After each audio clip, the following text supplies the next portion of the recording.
अरुणिमा सिन्हा का जन्म सन 1988 में उत्तर प्रदेश के सुल्तानपुर में हुआ। अरुणिमा की रुचि बचपन से स्पोर्ट्स में रही। वह एक नेशनल वॉलीबॉल प्लेयर थी। उनकी लाइफ में सब कुछ सामान्य चल रहा था, तभी उनके साथ कुछ ऐसा घटित हुआ जिसके चलते उनकी जिंदगी का इतिहास ही बदल गया। क्या थी वह घटना जिसके चलते उन्होंने नए कीर्तिमान रच दिए, आइए हम जानते हैं। अरुणिमा सिन्हा 11 अप्रैल 2011 को पद्मावती एक्सप्रेस से लखनऊ से दिल्ली जा रही थी। रात के लगभग 1 बजे कुछ शातिर अपराधी ट्रेन के डिब्बों में दाखिल हुए और अरुणिमा को अकेला देखकर उनके गले की चेन छीनने का प्रयास करने लगे, जिसका विरोध अरुणिमा सिन्हा ने किया तो उन शातिर चोरों ने अरुणिमा सिन्हा को चलती हुई ट्रेन बरेली के पास बाहर फेंक दिया, जिसकी वजह से अरुणिमा सिन्हा का बायां पैर पटरियों के बीच में आ जाने से कट गया। पूरी रात अरुणिमा सिन्हा कटे हुए पैर के साथ दर्द से चीखती चिल्लाती रही। लगभग 40-50 ट्रेन गुजरने के बाद पूरी तरह से अरुणिमा सिन्हा अपने जीवन की आस खो चुकी थी। लेकिन शायद अरुणिमा सिन्हा के जीवन के किस्मत को कुछ और ही मंजूर था। फिर लोगों को इस घटना के पता चलने के बाद इन्हें नई दिल्ली के एम्स में भर्ती कराया गया, जहां अरुणिमा सिन्हा अपनी जिंदगी और मौत से लगभग 4 महीने तक लड़ती रही और जिंदगी और मौत के जंग में अरुणिमा सिन्हा की जीत हुई। और फिर अरुणिमा सिन्हा के बाएं पैर को कृत्रिम पैर के सारे जोड़ दिया गया और उसके बाद फिर लोगों को इस घटना के पता चलने के बाद इन्हें नई दिल्ली के एम्स में भर्ती करवाने के बाद अरुणिमा सिन्हा के इस हालात को देखकर डॉक्टर भी हार मान चुके थे और उन्हें आराम करने की सलाह दे रहे थे, जबकि परिवार वाले और रिश्तेदारों के नज़र में अब अरुणिमा सिन्हा कमजोर और विकलांग हो चुकी थी। लेकिन अरुणिमा सिन्हा ने अपने हौसलों में कोई कमी नहीं आने दी और किसी के आगे खुद को बेबस और लाचार घोषित नहीं करना चाहती थी।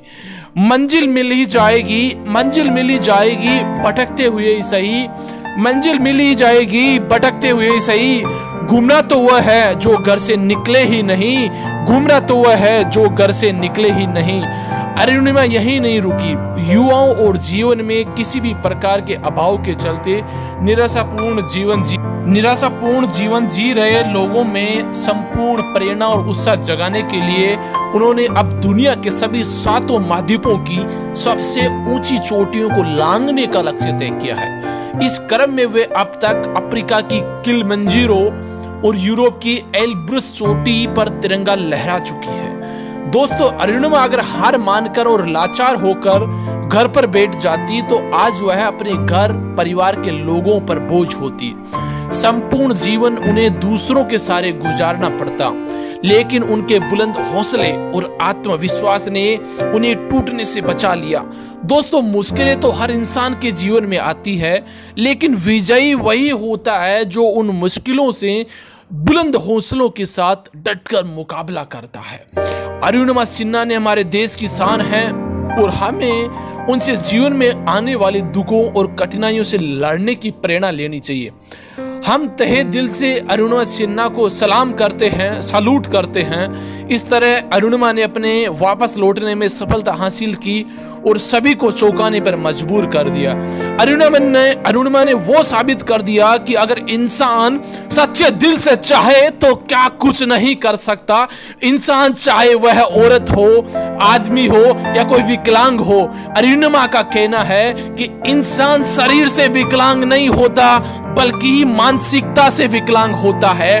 अरुणिमा की इच्छा है कि वह विश्व की सबसे ऊंची चोटियों को फतह करे, जिनमें से 4 उन्होंने सफलतापूर्वक फतेह कर ली है। दोस्तों, मैं आपको इस कहानी से यही कहना चाहता हूं, हर एक इंसान ठान ले तो वो सब कुछ कर सकता है।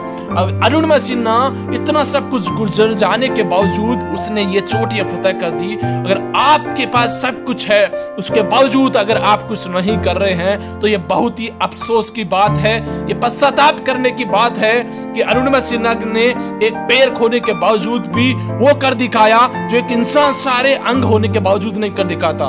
दोस्तों, आप सभी को मैं थैंक यू बोलता हूं, धन्यवाद, थैंक यू सो मच। अगर आपने चैनल सब्सक्राइब नहीं किया, सब्सक्राइब करिए। Thank you so much.